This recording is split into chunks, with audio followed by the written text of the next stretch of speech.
यदि हजुरलाई पनि सुतिसकेपछि सपना आउँछ भने यो चारवटा कुरा जान्नुहोस् र लास्टमा बताउँछु अन्धो मान्छेहरूले सपना कसरी हेर्ने गर्छन्।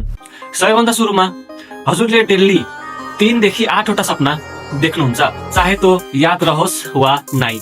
तर उठेको 5 मिनट पछि हजुरले 95% सपनाहरू बिर्सिनुहुन्छ। नेक्स्ट, सबै मान्छेहरूले कलरफुल सपना देख्दैनन्। कोही मान्छेहरूले ब्ल्याक एन्ड व्हाइट सपना पनि देख्ने गर्छन् र हजुरलाई कस्तो सपना आउँछ कमेन्ट बक्समा भन्न नबिर्सिनु होला।